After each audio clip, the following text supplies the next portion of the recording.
La ministra presidenta de la Suprema Corte, Norma Lucía Piña, cerró este martes los trabajos del Pleno, marcando así el fin de una era de 30 años de su actual funcionamiento de este tribunal. Vamos a analizar este tema y agradecemos como siempre el poder conversar con Javier Rosiles Salas, profesor investigador y politólogo, quien está ya en la línea telefónica. Muy buenos días, Javier, ¿cómo estás? ¿Qué, estimada Nidia? Pues como siempre, con el gusto de conversar contigo y con tu amplio amable auditorio. A ver, cuéntanos, se cierran con esto pues un capítulo de 30 años del funcionamiento de la Suprema Corte de Justicia de la Nación. ¿Ha cumplido la Suprema Corte su papel como tribunal constitucional? Pues mira, estimada Nidia, pues es una pregunta compleja.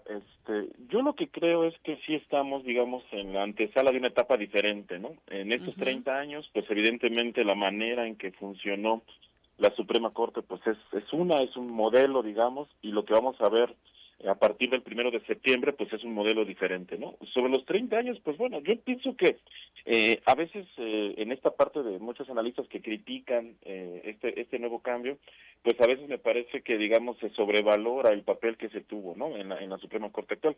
Yo creo que sería un periodo como de claroscuros, ¿no? A veces me parece que pecaron de poca injerencia, de poca, es decir, a veces pensamos que son muy autónomos, pero a mí me parece que no lo eran tanto. Es decir, también había negociaciones para ocupar esos cargos, por ejemplo, ¿no? Recordemos que finalmente ujú, eran discusiones en el Congreso, ¿no? Entonces había ahí disputas, negociaciones entre los partidos políticos, hay que decirlo de manera muy clara, ¿no? Entonces, así como que establecer que eran estos 30 años perfiles muy autónomos, pues yo creo que tampoco. Tan ujú. es así que, bueno, pues evidentemente Norma Piña, que es un perfil, tú lo sabes muy bien, pues crítico, que se ha enfrentado a la 4T, pues tuvo acceso a ese espacio justamente por estas negociaciones que le permitían a la oposición pues tener algunos espacios, ¿no? Ujú. Dicho eso, pues habrá que ver entonces cómo funciona el nuevo modelo, ¿no? Donde en principio, estimada Nidia, pues parece que la oposición pues no tendría presencia, ¿no? Entonces, esa es una de las cosas, digamos, que nos preocupa de este nuevo modelo, ¿no? Ujú. Y hablando ahorita de los de la integración y eso, ¿cómo han cambiado, cómo ha evolucionado en estos 30 años, Javier, esta integración y perfil de los ministros? Sí, pues ha sido cambios radicales. Por ejemplo, para Ujú, empezar, pues, sobre todo me parece a mí que la reforma de Ernesto Zedillo sí marcó un precedente importante, ¿no? Deja a 11 ministros, antes eran mucho más, tantos que otra no recuerdo, incluso si eran 20, 30, ¿no?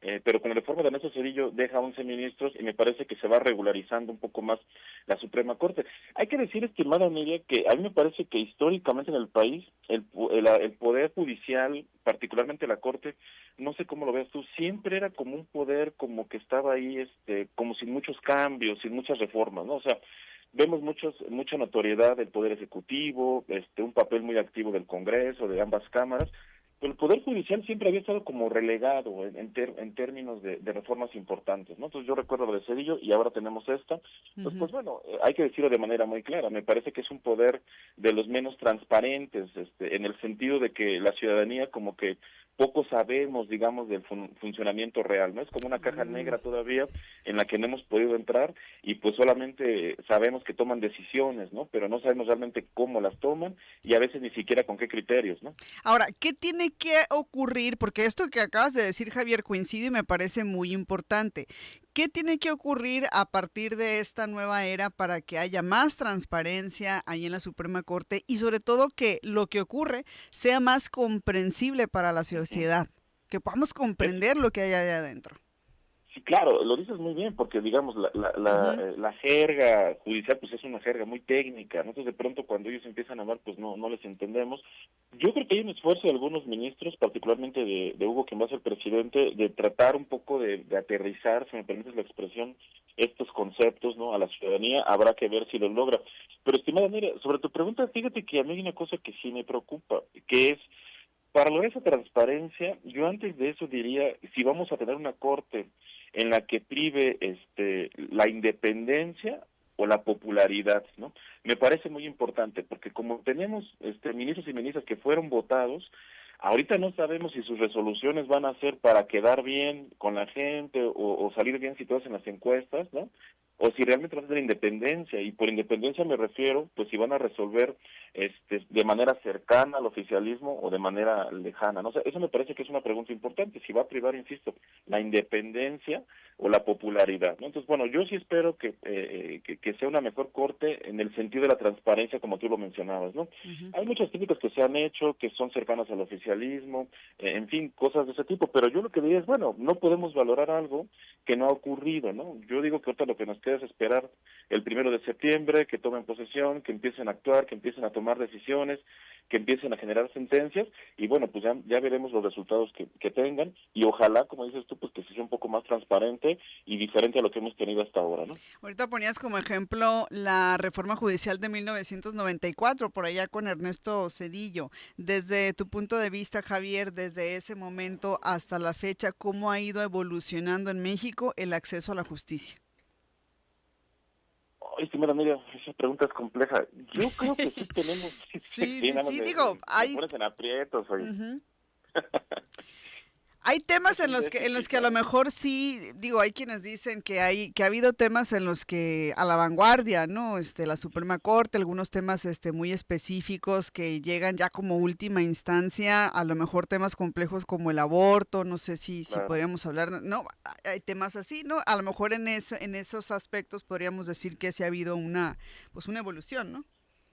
Claro, es que ¿sabes qué pasa, estimada amiga? Que hay como una diferencia Ujú. entre lo que resuelve la Suprema Corte y y lo que recibe como justicia el ciudadano de a pie, ¿no? Entonces, Exacto. Ujú. ese es un problema que yo que observo. O sea, a nivel de la Suprema Corte, yo sí veo avances importantes en términos de la garantía de derechos humanos, por ejemplo, ¿no? Ha habido luchas ahí importantes. Recuerdo, por ejemplo, a Sánchez Cordero, por mencionar a algunos personajes anteriores, ¿no? Ujú. Pero el problema que yo veo es que en tema de justicia y de su impartición sí tenemos un déficit muy importante cuando nos referimos a la gente, por ejemplo, a quienes amablemente nos escuchan, ¿no? O sea, esa justicia que reciben ya en el terreno déficit, que no necesariamente depende de la Suprema Corte, hay que decirlo, pero pues finalmente la Suprema Corte pues Ujú.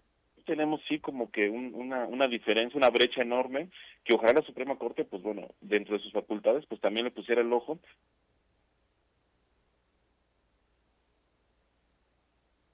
Bueno, como que se Y eso cortó. es Ajá. preocupante, ¿no? Ujú, sí, como que de repente te perdimos y se cortaba ahí, Javier. Pero bueno, si gustas, vamos cerrando ahí con algunas conclusiones. Ahorita platicabas sobre lo importante de la transparencia, algunos retos por ahí también en cuanto a lo importante que es que la sociedad pues comprenda lo que ocurre allá adentro, que pues se pueda pues eliminar un poco o transitar en este lenguaje tan técnico que hay, ¿no? Y también el reto que hay para quienes van a ocupar estas posiciones que son tan importantes. ¿Qué más podrías agregar a esos retos que enfrentará la Suprema Corte en los próximos años? Claro que sí, mira, con mucho gusto. Pues mira, yo creo que una de las preocupaciones para Ujú. todos y todas tendría que ser que se mantenga el equilibrio de poderes, ¿no? O sea, si lo que tendremos es una Suprema Corte muy cercana al oficialismo, ¿no? Que empiece a tomar decisiones claramente por indicaciones, pues me parece que está malo. Es decir, esta imagen que vimos todos, ¿no? De Ricardo Monreal, un poco jaloneando al próximo presidente de la Corte, pues no sé si es una señal no sé si es una señal que no debemos de considerar. O sea, hay quien dice que pues, fue simplemente una situación para la foto, pero no sé si nos vaya a decir que va a haber falta de independencia en la Corte. Entonces, ese me parece que es un primer reto, ¿no? Entonces, otra cosa es ver, yo insisto, cómo funcionan ya estos 9 ministros y ministras, pues ya en el terreno, en la discusión, ¿no? O sea, ojalá que, aunque sean, digamos, cercanos al oficialismo, porque me parece que eso es inevitable mencionarlo, sí tengan posiciones diferentes, ¿no? Y que hay una discusión importante y, pues bueno, que esto favorezca finalmente la justicia en este país, ¿no? Entonces, yo creo que la Suprema Corte tendrá, eso sí, estimada Miriam, como nunca en su historia, el ojo de muchos y muchas, ¿no? Eso me Claro. parece que es una ventaja que ayudará a que tengan una mayor transparencia, ¿no? Porque antes, pues realmente muy poca gente se preocupaba por ver cómo tomaban las resoluciones ahí en la Corte, y me parece que ahora, ante esta expectativa de ver cómo van a votar, de ver si son realmente cercanos al oficialismo, pues a lo mejor mucha gente va a estar interesada, y qué bueno, ¿no? Y entonces, bueno, así como podríamos exigir de la Corte que son más transparentes, estimada Miriam, pues también la yo diría, pues hay que estar más exigentes y atentos a lo que vaya a estar ocurriendo ahí, ¿no? Así es, pues vamos a darle seguimiento, sin duda alguna, todo un tema en el que van a estar todos los ojos ahí pues puestos, ¿no? Y siempre muy pendientes Sí. de esta nueva era que inicia ya en el sistema de justicia de nuestro país. Muchas gracias, Javier, un gusto como siempre tenerte por acá en este espacio. Te enviamos un saludo. Como siempre, el gusto es mío. Un abrazo, saludos. Javier Rosiles, él es profesor, investigador y politólogo, nos habló sobre estos 30 años que marcan ya el funcionamiento actual de la Suprema Corte de la Justicia de la Nación, lo que se viene a partir de septiembre, sobre todo los retos y la evolución pues en el acceso a la justicia en nuestro país, la integración, el perfil de los ministros, también la evolución y todo. Muy interesante ahí lo que nos compartió esta mañana Javier Rosiles.